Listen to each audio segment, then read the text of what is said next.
If you're like me and you don't necessarily like to build out the entire dungeon as you go, and you only run encounters in the area where it's happening, well, I've come up with a solution that helps save space and time. I'm going to show you how to build them. Battle boards. Two-sided boards with multiple variations of terrain for any situation that you can put right down on the table and run the encounter. Let's get started.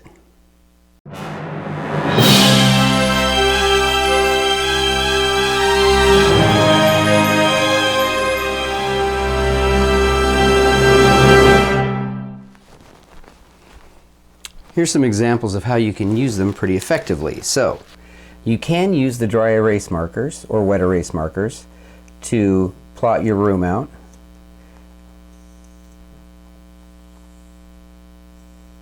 Like so. And then you place your whoever's in there. And you can draw your furniture, like the bookshelf, and maybe a table right here, just like you can on a battle map, but you're only focusing on this one area, so you don't need all of this. But there's some other ways you can do this too. You can also use the 2D terrain, and I have another video on how I made that, to plan out your room as well.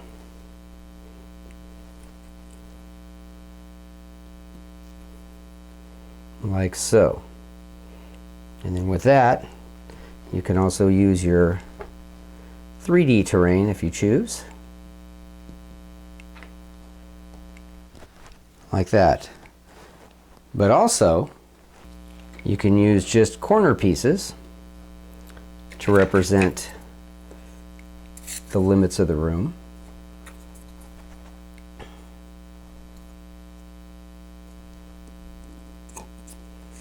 And I'll bring this in. More like that. And then the walls can be imagined. But you can also bring in full 3D walls if you prefer.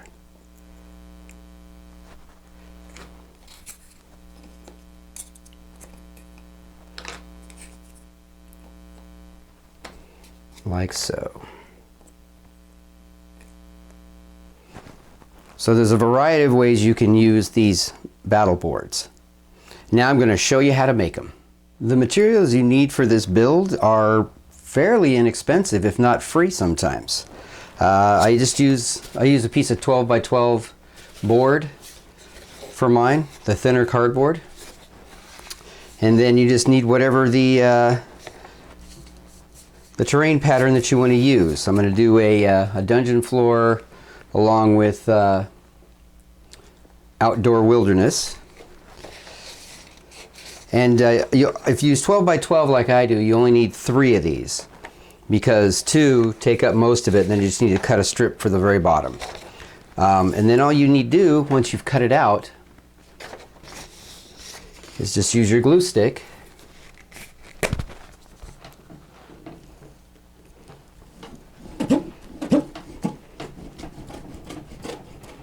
and glue it to your surface. Get it lined up as best you can. The straighter the better, obviously. Just like that. Now these patterns that I'm using today are from Crooked Staff Terrain. I will put a link in the description down below. You can get his stuff or pay what you want on Drive-Thru RPG. And he has his own website where he shows you how to use these to make various dungeon tiles and furniture as well. So, all you need to do is cut and post them on both sides, and then I'll show you how to laminate it. So now we have both sides done. Pieces glued down, so you have dungeon floor on one side, wilderness terrain on the other. And then what you're going to do is you're going to get your, I use Dollar Tree packing tape, and you want to tear off a piece that's about as wide as the actual board itself. Try not to go over the corners if you can. And what you want to do is you want to start with just the sides. You want to take the sides and you want to put the tape half on and half off, like this. and then you flip it over, and you carefully try to avoid air bubbles. Sometimes you get one or two in there, but do the best you can. And you want to do all your sides like this. And then we'll move to the next step. Okay, now we have all the sides. You can see the reflection there. All the sides are taped down, which seals the edges so the paper itself doesn't come up even if you didn't get it glued correctly. Then it also ends up covering into the board itself, so when you do the rest of the board, you don't need to go off the edges. You can just go to the edge or even a little bit less. And then you want to cover the entire board with your tape, and you want to lay it each strip slightly over the edge of the last strip to get complete coverage.